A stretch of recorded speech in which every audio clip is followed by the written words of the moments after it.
하린이와 하율이의 하루한건 책 읽기 장화 홍연전 해가 편지예요.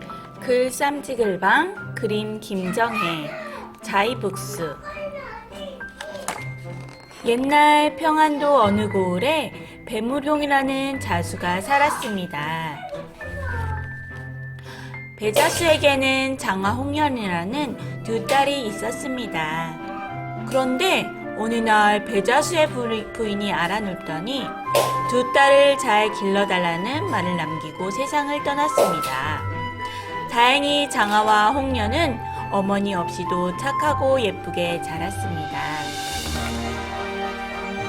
몇 년 후 배자수는 아들을 얻기 위해 새 부인을 맞았습니다. 그리고 새 부인인 허씨 부인 사이에서 아들 장쇠가 태어났습니다.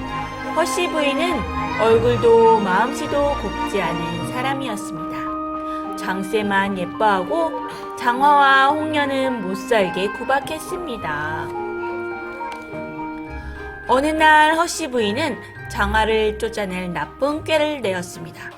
장쇠야, 커다란 쥐 한 마리만 잡아오렴. 장쇠는 얼른 쥐 한 마리를 잡아왔습니다. 밤이 되자 허씨 부인이 쥐의 껍질을 벗겨 장화의 이불 속에 몰래 넣었습니다. 그리고 배자수에게 죽은 쥐를 보여주며 장화가 죽은 아이를 낳은 것이라고 거짓말을 했습니다.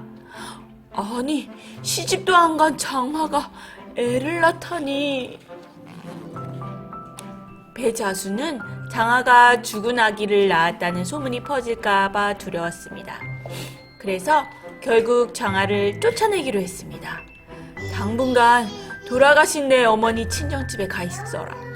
마을 사람들 눈에 띄지 않게 당장 오늘 밤 떠나거라. 장화는 억울했지만 묵묵히 아버지 말을 따랐습니다. 장화가 집을 떠나려 하자 홍련이 울면서 장화를 붙잡았습니다. 언니, 나를 두고 가지마. 홍련아, 울지마. 금방 다녀올 거야.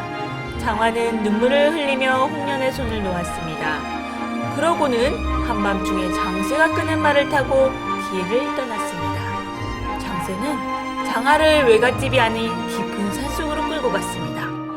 말이 산속 연못에 다다르자 장쇠는 장화를 연못 속에 빠뜨렸습니다. 혼자 남은 홍련은 날마다 언니를 생각했습니다.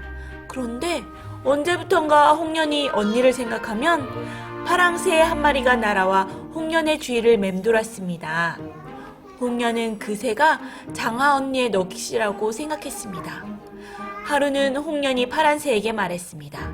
파랑새야, 언니가 있는 곳으로 날 데려가 주렴.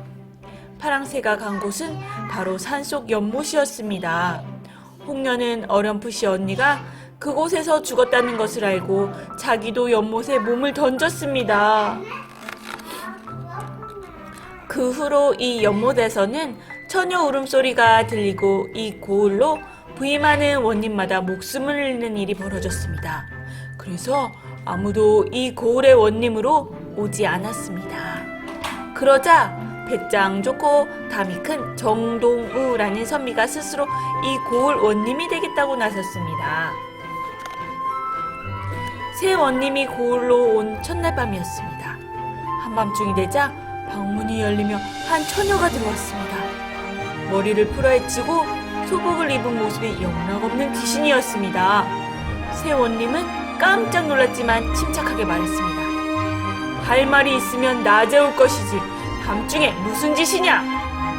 저는 홍련입니다. 귀신이라 낮에 올 수가 없습니다. 사또, 제 억울한 이야기를 들어주십시오. 새 원님은 간밤에 홍련에게 모든 얘기를 듣고 날이 밝자 배자수 부부를 잡아들였습니다. 장화를 죽이고 홍련을 죽게 만든 너희들의 죄를 알렸다. 아니, 우리 장화 홍련한테 어찌 이런 일이. 배자수는 말을 잇지 못했습니다. 하지만 허씨 부인은 태연하게 거짓말을 했습니다. 아이고 원님, 저는 장화를 친딸처럼 여겼습니다요. 새 원님은 장쇠를 잡아들여 돌호령을 내렸습니다. 네 이놈! 사실대로 말하지 못할까? 그러자 겁에 질린 장쇠는 장화를 연못에 빠뜨린 이를 따라 놀았습니다. 저는 어머니가 시키는 대로만 했어요. 세원님은 세 사람을 옥에 가두고 임금님께 장화와 홍련의 억울한 사연을 글로 적어 올렸습니다. 며칠 뒤 임금님의 명령에 따라 허씨 부인과 장쇠는 큰 벌을 받았습니다. 세원님은 장화와 홍련의 시체를 건져 양지 바른 곳에 묻어주었습니다. 그러자 세원님의 꿈에 장화와 홍련이 나타났습니다. 저희 한 일 풀어주셔서 고맙습니다.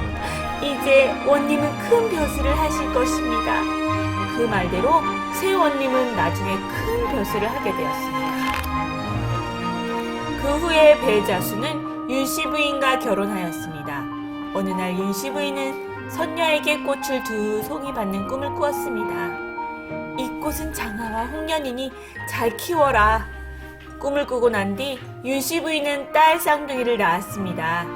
배자수는 이 아이들에게 장화와 홍련이라 이름 짓고 곱게 기르며 행복하게 살았답니다.